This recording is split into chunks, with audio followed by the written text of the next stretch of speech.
24 अप्रैल 2026 पश्चिम बंगाल विधानसभा चुनाव का माहौल गर्म है और इस गर्मी में एक और आग लग गई जादवपुर विश्वविद्यालय पर।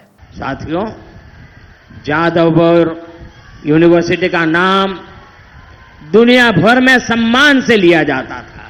प्रधानमंत्री नरेंद्र मोदी ने जादवपुर में ही एक चुनावी रैली को संबोधित करते हुए कहा कि जादवपुर यूनिवर्सिटी का नाम एक समय पूरी दुनिया में सम्मान के साथ लिया जाता था। ये कैंपस राष्ट्रवाद की नींव पर खड़ा था, लेकिन आज यहाँ क्या हो रहा है? कैंपस के अंदर राष्ट्र की बात करने वाले छात्रों को धमकियां दी जा रही हैं, दीवारों पर देश विरोधी नारे लिखे जा रहे हैं और छात्रों को पढ़ाई छोड़कर सड़कों पर उतरने के लिए मजबूर किया जा रहा है। उन्होंने आगे कहा, हम यहाँ एकेडमिक माहौल चाहते हैं, अराजकता नहीं। हम यहाँ संवाद चाहते हैं, धमकियां नहीं।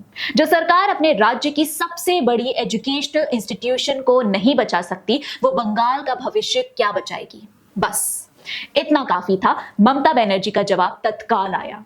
ममता बनर्जी ने एक्स पर लिखा, माननीय प्रधानमंत्री जी, क्या आप इस तरह जादवपुर जैसे सम्मानित विश्वविद्यालय के ब्रिलियंट छात्रों का वर्णन करते हैं? जादवपुर यूनिवर्सिटी आपकी सरकार के NIRF रैंकिंग में हर साल शीर्ष स्थान पाती है और आप उस पर एक्सीलेंस के केंद्र का अपमान करते हैं।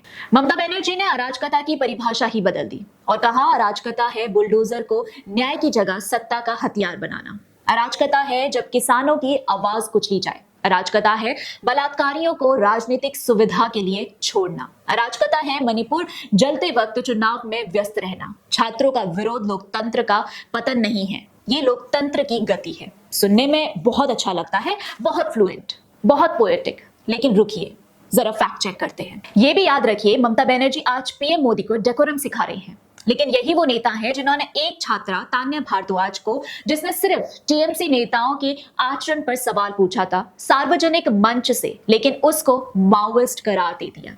कहा जाता है कि उस छात्रा को अपनी सुरक्षा और पढ़ाई के लिए कोलकाता तक छोड़नी पड़ी। तो जो नेता एक सवाल पूछने वाली छात्रा को माओइस्ट बुला सकती है, वो आज छात्रा की आवाज की रक्षक बनकर खड़ी है। ये कैसी विडंबना है? जादवपुर में एक छात्र रैगिंग से मरा और एक छात्र रहस्यमय तरीके से तालाब में मिला। कैंपस में माओइस्ट नेता के नाम पर सम्मेलन हुए। वाइस चांसलर की अपॉइंटमेंट राजनीतिक खेल बन गई और ये सब TMC की 15 साल की सत्ता में हुआ। PM मोदी जब इस पर सवाल उठाते हैं तो वो छात्रों का अपमान नहीं कर रहे, वो उन लाखों मेहनती छात्रों की आवाज बन रहे हैं जो पढ़ने आते हैं, राजनीतिक प्रयोगशाला का हिस्सा बनने नहीं। अब सवाल ये है, क्या खुद ममता जी ने जादवपुर को आतंकपुर नहीं कहा था? अगस्त 2023 में जब जादवपुर यूनिवर्सिटी के एक प्रथम वर्ष के छात्र स्वप्नदीप कुंडू की रैगिंग के बाद हॉस्टल की दूसरी मंजिल से गिरकर मौत हुई, तब खुद ममता बनर्जी ने विश्वविद्यालय को आतंकपुर यानी डर की जगह बताया था। उन्होंने खुद कहा था, ये लोग यूनिवर्सिटी को अपनी जागीर समझते हैं, ये पुलिस को अंदर नहीं आने देते, CCTV कैमरे लगाने नहीं देते, ये छात्रों को रैप करते हैं।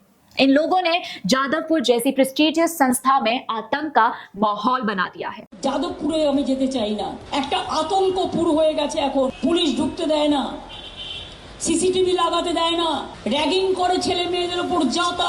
तो जब 2023 में बात हुई तो ममता जी ने खुद आतंक और अराजकता शब्द इस्तेमाल किए और आज जब प्रधानमंत्री वही बात करते हैं तो वो बंगाल का अपमान हो जाता है। ये कौन सी तर्क शैली है? दूसरा सवाल, CCTV का मामला। ममता बनर्जी ने खुद आरोप लगाया था कि वामपंथी छात्र संगठन SFI UGC द्वारा अनिवार्य CCTV कैमरे लगाने का विरोध कर रहा है और पुलिस को कैंपस में घुसने नहीं दे रहा, और ये विरोध आज तक जारी है। सवाल ये है, TMC सरकार है, पुलिस TMC की है, तो 14 साल के सत्ता में CCTV क्यों नहीं लगे? क्या ये सुरक्षा की विफलता नहीं है? तीसरा सवाल, माओइस्ट गतिविधियां।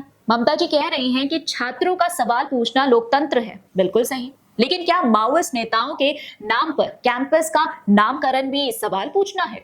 नवंबर 2025 में एक अल्ट्रा लेफ्ट छात्र संगठन RSF रेवोल्यूशनरी स्टूडेंट्स फ्रंट ने जादवपुर यूनिवर्सिटी के विवेकानंद ऑडिटोरियम में अपना 3 दिन राज्य सम्मेलन आयोजित किया।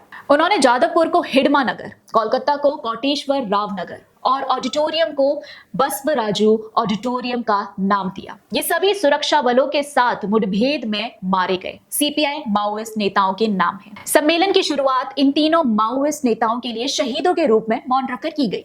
ये सवाल पूछना नहीं है, ये उन लोगों को नायक बनाना है जो देश के सुरक्षा बलों पर हमले करते थे, और ये टीएमसी सरकार की नाक के नीचे हो रहा था। चौथा सवाल, एनएचआरसी और यूजीसी क्या कहते हैं? एनएचआरसी यानी राष्ट्रीय मानवाधिकार आयोग ने 2023 की घटना पर स्वयं संज्ञान लेते हुए पश्चिम बंगाल के मुख्य सचिव और जादवपुर यूनिवर्सिटी के रजिस्ट्रार को नोटिस जारी किया और कहा कि ये संस्थान की लापरवाही, निगरानी की कमी और प्रशासनिक विफलता को दर्शाता है। और ये नोटिस किसी बीजेपी नेता ने नहीं भेजा था, ये एक स्वतंत्र संवैधानिक संस्था ने भेजा। तो क्या वो भी बंगाल का अपमान कर रहे थे?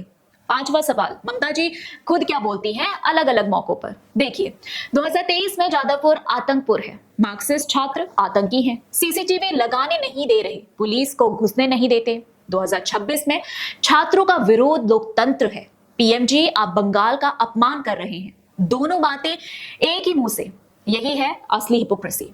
जादवपुर यूनिवर्सिटी एक महान संस्था है, इसकी रैंकिंग, इसके शोध, इसके छात्रों की मेधा, इस पर किसी को आपत्ति नहीं, लेकिन एक महान संस्था में घुसी हुई अराजकता पर सवाल उठाना अपमान नहीं, जवाबदेही है। ममता बनर्जी जब सुविधाजनक होता है तब खुद कहती हैं आतंकपुर, और जब चुनाव सामने होता है तब कहती है लोकतंत्र की गति। ये राजनीति है, ये छात्रों की रक्षा नहीं। असली सवाल ये है कि 15 साल की सत्ता में जादवपुर में सीसीटीवी क्यों नहीं है? छात्र की मौत के बाद जवाबदेही क्यों नहीं? माओवादी सम्मेलन पर कार्रवाई क्यों नहीं? जब तक इन सवालों का जवाब नहीं, भाषण कितना भी फ्लुएंट हो, सच नहीं बदलता। अब इस पर आपके क्या विचार है, कमेंट बॉक्स में जरूर बताइएगा। और वीडियो पसंद आई हो तो लाइक, शेयर और चैनल को सब्सक्राइब करना मत भूलिएगा। मिलते हैं अगले वीडियो में, तब तक के लिए जय हिंद।